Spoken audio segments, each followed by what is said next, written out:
Hi, I'm Angie. I work on the Winzenried Real Estate Partners team in marketing. And I'm Sam Warnberg. I am her husband. It's true. Yep. We just wanted to talk a little bit about DIY projects and tips and kind of wrap up the last week and a half that we've had focusing on some of those DIY tips and projects that people have been doing around here.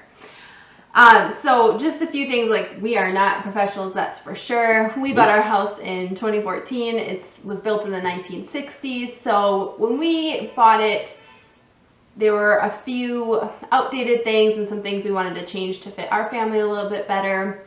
And we were definitely budget focused and had that in mind when we were thinking about all the changes we wanted to start making. So we had to ask ourselves a couple questions, and I think you should too if you're considering doing something DIY, doing something yourself. Just talk about budget. Do you have a budget? Are you working on a budget? And then also timing. Are you on a time budget? Do you want something done quickly? I think it tends to take a little bit longer if you do it yourself. You're probably going to make a few more trips to the hardware store or make a mistake and have to redo. Hopefully not, but it just generally takes a little bit longer, I think, if you're doing something yourself, especially if, well, the other question is to ask, what are your capabilities? Are you handy? Do you have the ability to watch a YouTube or a couple YouTube videos and figure out how to do it in your home for your specific project? So those are always important questions to ask when you're gonna tackle something in your house. And then if you do decide to do something yourself, I think you need to start talking about worst case scenarios. Mm-hmm. What could go wrong? Lots of stuff can go wrong. So I'll let you take it from here. Yeah, a couple things Ange touched on. I think the biggest thing is the cost and the time, and those are very directly related. So obviously, everybody knows this, but the more you pay, so if you pay somebody to come and do it, it's going to get done very quickly. So we didn't have we just bought a house. We didn't have the money to pay to have somebody come and redo it all. So we decided to do it as much as we could ourselves. Projects are now up to about 3 years. Oh boy. I think in the making. We're almost wrapping up the big project in our basement remodel. So that's good. So that's just something that just depends on how long you want to put into a project. And, it's the stuff that we've done, the bigger things, they've been things that it's a space that we don't really need all that much right now. So it's just stuff that we can kind of peck away at. Something like your kitchen, if you need to have that done quickly, that might be something where you need to get an expert in to get that done for you quickly. But some of the safety things. One thing when we were looking at doing some of our bigger remodels that we've done, had a lot of input from different people that have gone through remodels, and had a lot of people that said, hey, you don't really need to get permits, but then I had a lot of people that said you should go through and get the permits. It's really the right thing to do. And ultimately we decided let's get the permits because there's a lot of benefits to going through the permit process with the city. It does take a little bit longer. You do have to you have to schedule the inspections and come out and kind of be there for them so they can check off things, and they might have you do some extra stuff. But overall, I thought the experience was really positive. Learned a lot about the house, a lot about how different things work. So we did the plumbing, we did electrical, and we did the framing. I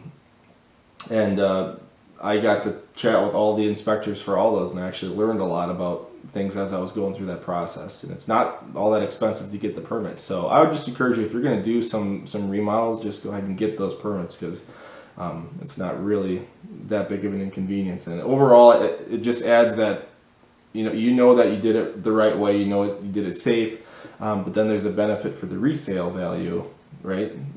We've kind of talked about that before. Yeah, absolutely. If you were to redo something major, like remodeling or a totally different layout of the home, you're going to answer on the condition report that yes, you did do major changes to the house, and people are going to probably inquire, how did you do that? Did a professional do it? Did somebody check to make sure it was done right? And then you're going to have people checking if things are up to code. And for us, a couple things came up when we got the permit that we wouldn't have known if we wouldn't have had a professional or somebody checking, and so we did it right instead of having to redo later when we're ready to sell the house. So that's definitely something to think about. And another thing when you're thinking about doing something yourself, I think an important thing is to ask around, ask friends and family, have you ever done this to your house? Do you have any tips for me? That's probably one of the most helpful things that we've come across, and we've recruited friends and family to help us with our projects. And a lot of them have already done that in their home and are a helping hand and have some extra tips before you start a project. You can plan a little bit better when you have another person helping you who's gone through it before. And most of us DIYers, if you're saying you're a DIYer, you're most likely not a carpenter or a general contractor. So you're gonna need all the help you can get. So if it's a city inspector or a hardware store guy or YouTube videos, and not just going to one and calling it good, but definitely sourcing a bunch of different ones and then finding what's gonna fit in your home and for your specific project. Yeah, I think looking at even like the YouTube videos, like if you're gonna, I feel like you can learn anything you want to learn on YouTube if you know how to apply that into real life. But make sure if you're watching stuff, make sure it's from like a reputable source, not some kid out in like Kansas doing YouTube videos. Nothing wrong. I like Kansas. But, you know, just make sure you're looking at different stuff that's from professionals that are giving that advice.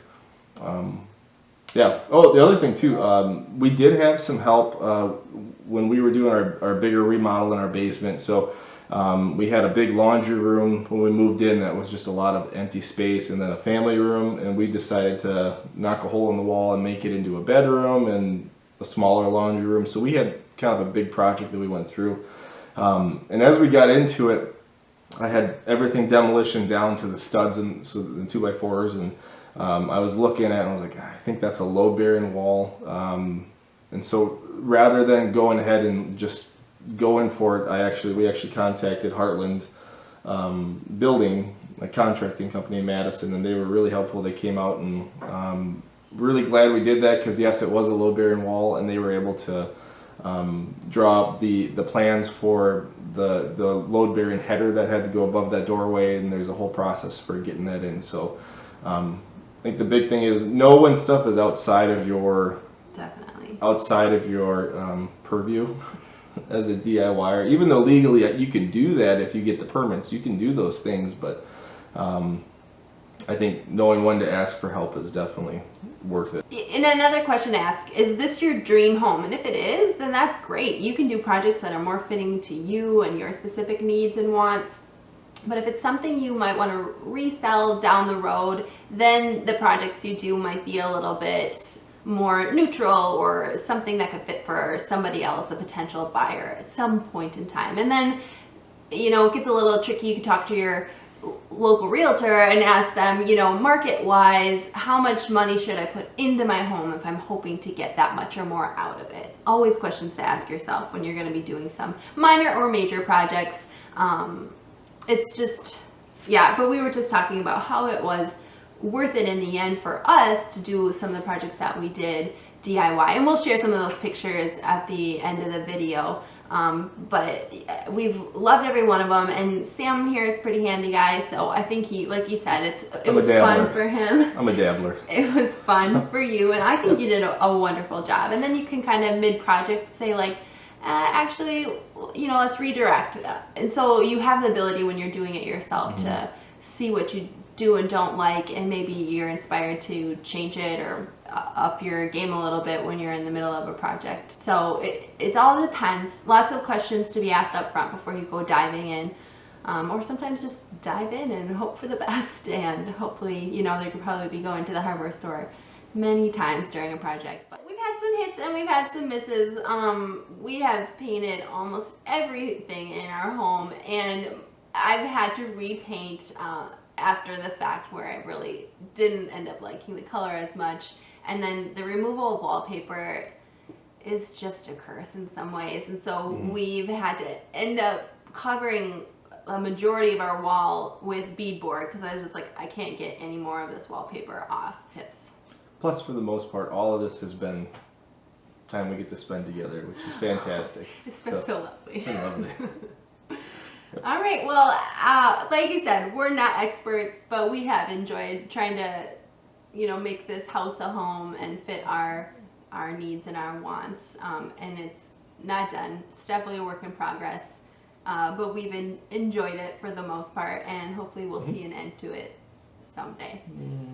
So stay tuned for some pictures at the end of this video. Hope you enjoyed it, and good luck to all the DIYers, and then the people who are just smart enough to hire professionals, go for it.